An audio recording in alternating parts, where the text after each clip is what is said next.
resisted all the way, a new thing for me, and a circumstance which greatly strengthened the bad opinion Bessie and Miss Abbott were disposed to entertain of me. The fact is, I was a trifle beside myself, or rather out of myself, as the French would say. I was conscious that a moment's mutiny had already rendered me liable to strange penalties, and, like any other rebel slave, I felt resolved, in my desperation, to go all lengths. Hold her arms, Miss Abbott. She's like a mad cat. For shame, cried the lady's maid. What shocking conduct, Miss Eyre, to strike a young gentleman, your benefactress's son. Your young master. Master? How is he my master? Am I a servant? No, you are less than a servant, for you do nothing for your keep. There, sit down and think over your wickedness. They had got me by this time into the apartment indicated by Mrs. Reed, and had thrust me upon a stool. My impulse was to rise from it like a spring. Their 2 pairs of hands arrested me instantly. If you don't sit still, you must be tied down, said Bessie. Miss Abbott, lend me your garters. She would break mine directly. Miss Abbott turned to divest a stout leg of the necessary ligature. This preparation for bonds and the additional ignominy it inferred took a little of the excitement out of me. Don't take them off, I cried. I will not stir. In guarantee whereof I attached myself to my seat by my hands. Mind you don't, said Bessie, and when she had ascertained that I was really subsiding, she loosened her hold of me. Then she and Miss Abbott stood with folded arms, looking darkly and doubtfully on my face, as incredulous of my sanity. She never did so before, at last, said Bessie, turning to the Abigail. But it was always in her, was the reply. I've told Mrs. often my opinion about the child, and Mrs. agreed with me. She's an underhand little thing. I never saw a girl of her age with so much cover. Bessie answered not, but ere long, addressing me, she said, You ought to be aware, miss, that you are under obligations to Mrs. Reed. She keeps you. If she were to turn you off, you would have to go to the poorhouse. I had nothing to say to these words. They were not new to me. My very first recollections of existence included hints of the same kind. This reproach of my dependence had become a vague sing-song in my ear, very painful and crushing, but only half intelligible. Miss Abbott joined in. And you ought not to think yourself on an equality with the Mrs. Reed and Master Reed because Mrs. kindly allows you to be brought up with them. They will have a great deal of money, and you will have none. It is your place to be humble and to try to make yourself agreeable to them. What we tell you is for your good, added Bessie, in no harsh voice. You should try to be useful and pleasant. Then, perhaps, you would have a home here. But if you become passionate and rude, Mrs. will send you away, I am sure. Besides, said Miss Abbott, God will punish her. He might strike her dead in the midst of her tantrums, and then where would she go? Come, Bessie, we will leave her. I wouldn't have her heart for anything.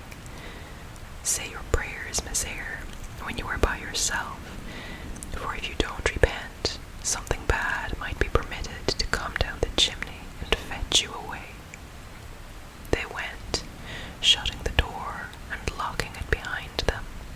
The Red Room was a square chamber, very seldom slept in. I might say never, indeed, unless when a chance influx of visitors at Gateshead Hall rendered it necessary to turn to account all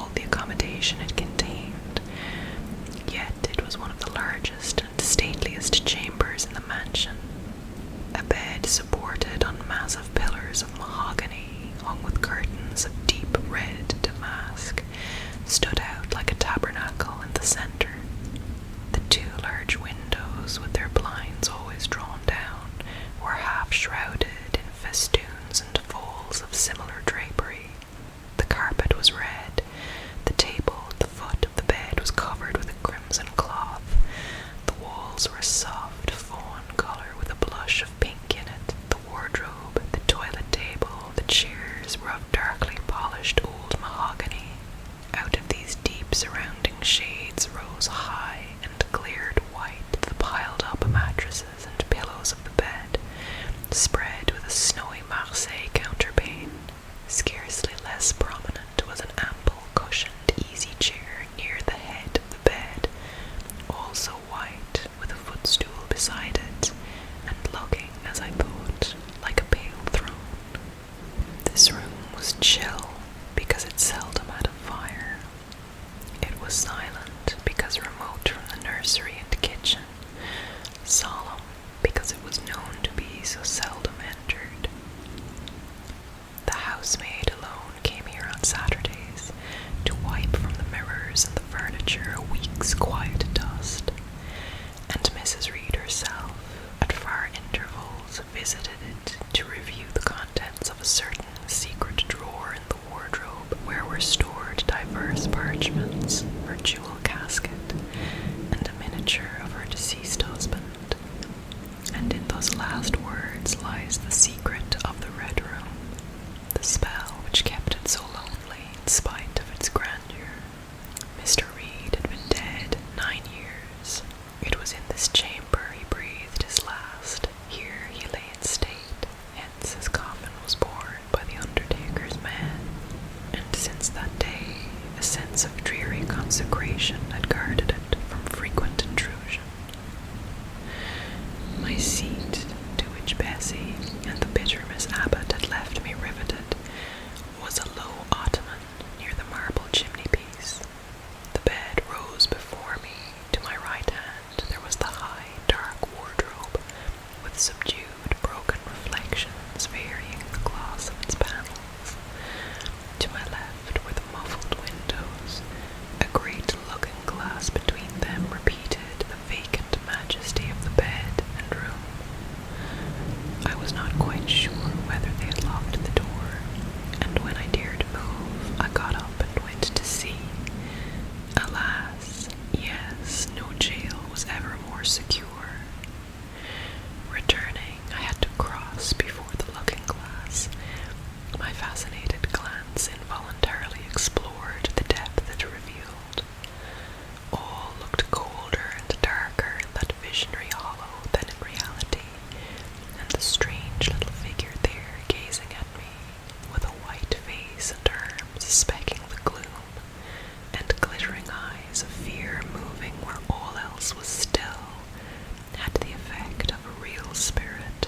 I thought it like one of the tiny phantoms, half fairy, half imp, Bessie's evening stories represented as coming out of lone, ferny dells in moors, and appearing before the eyes of belated travellers. I returned to my stool. Superstition was with me at that moment, but it was not yet her hour for complete victory. My blood was still warm. The mood of the revolted slave was still bracing me with its bitter vigor. I had to stem a rapid rush of retrospective thought before I quailed to the dismal present.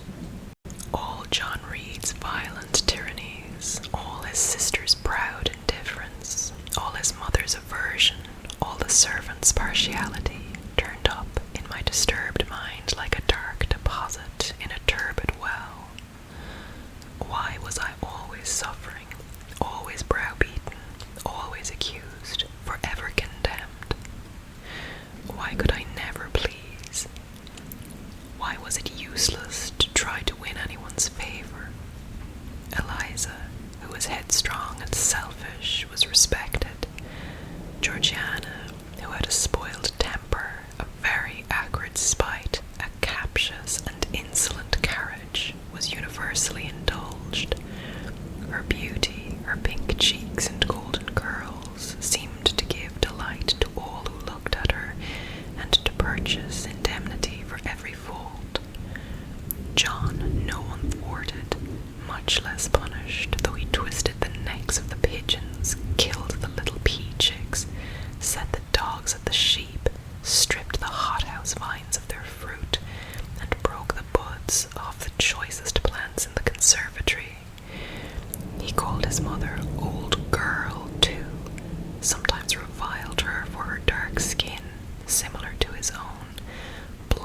disregarded her wishes, not unfrequently tore and spoiled her silk attire, and he was still her own darling.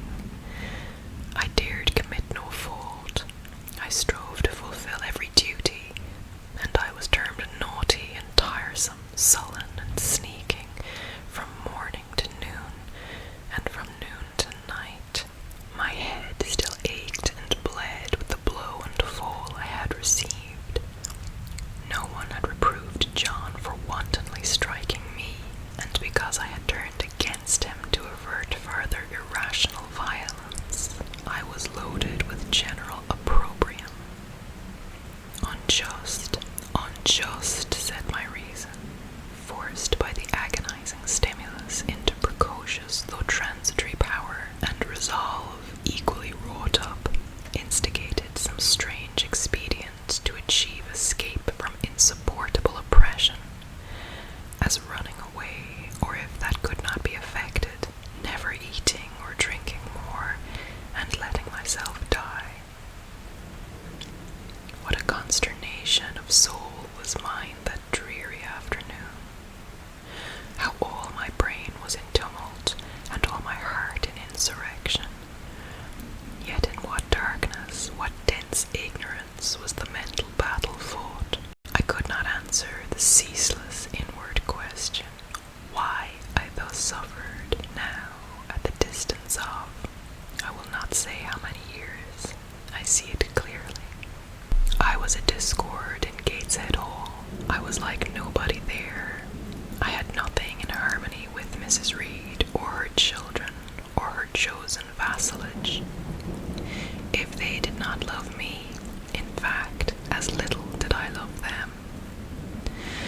They were not bound to regard with affection a thing that could not sympathize with one amongst them, a heterogeneous thing, opposed to them in temperament, in capacity, in propensities, a useless thing, incapable of serving their interest or adding to their pleasure, a noxious thing, cherishing the germs of indignation at their treatment, of contempt of their judgment. I know that had I been a sanguine, brilliant, careless, exacting, handsome, romping child, though equally dependent and friendless, Mrs. Reed would have endured my presence more complacently.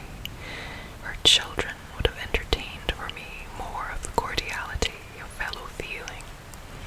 The servants would have been less prone to make me the scapegoat of the nursery.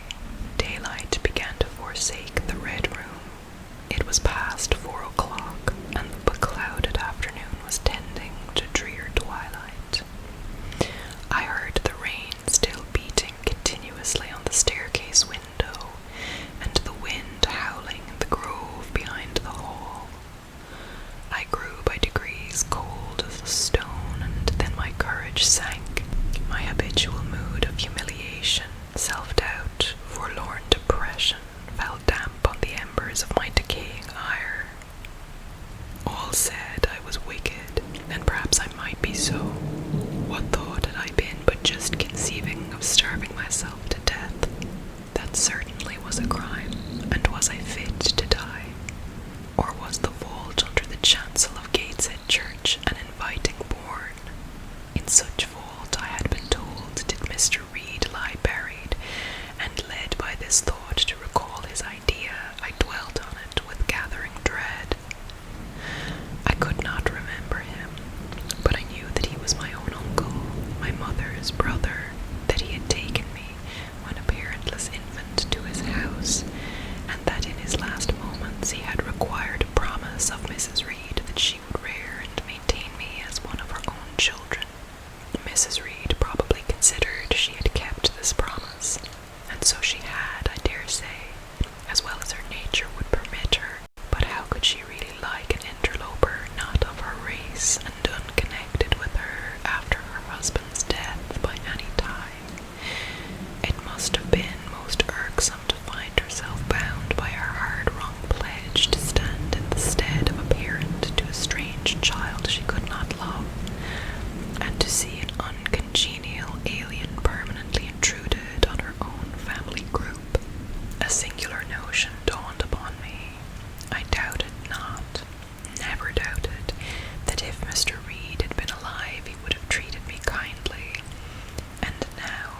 as I sat looking at the white bed and overshadowed walls, occasionally also turning a fascinated eye towards the dimly gleaming mirror.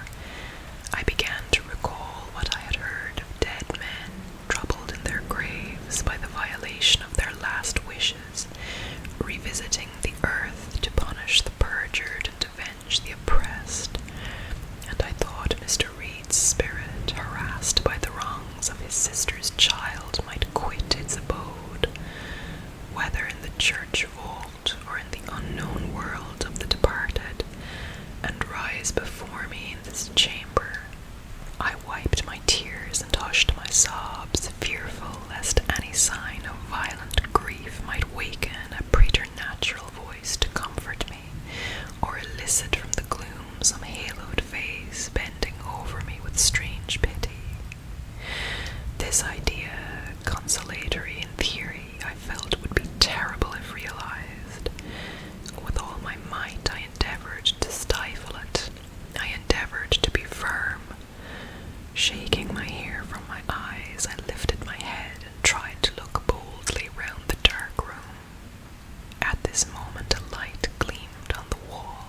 Was it, I asked myself, a ray from the moon penetrating some aperture in the blind?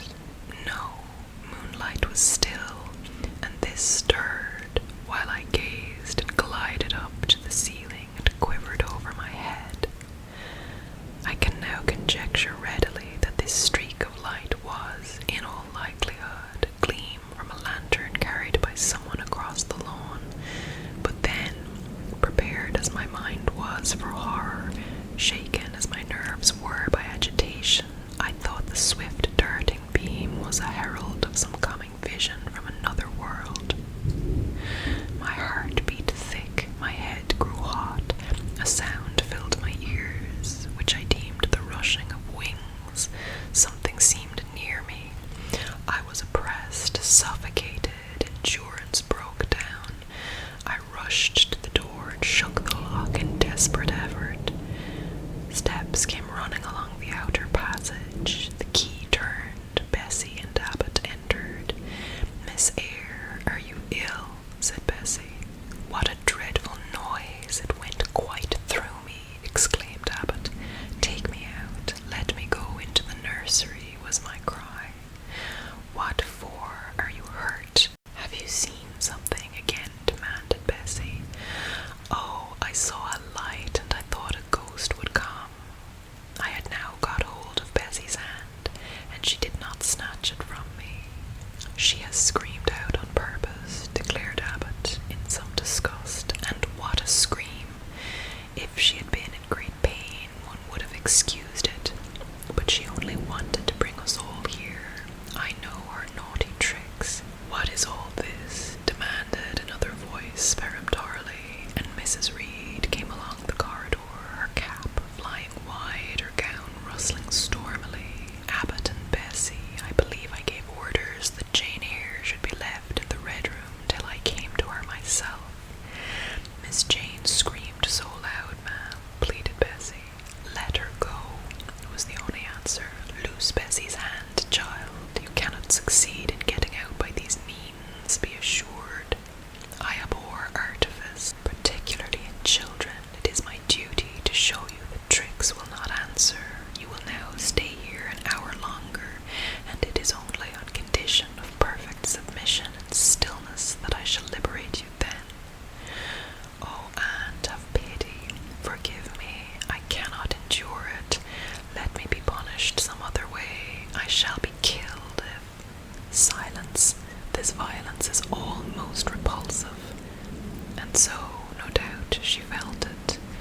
I was a precocious actress in her eyes. She sincerely looked on me as a compound of virulent passions, mean spirit, and dangerous duplicity. Bessie and Abbott having retreated, Mrs. Reed, impatient of my now frantic anguish and wild sobs, abruptly thrust me back and locked me in without further parley. I heard her sweeping away, and soon after she was gone, I suppose I had a species of fit unconsciousness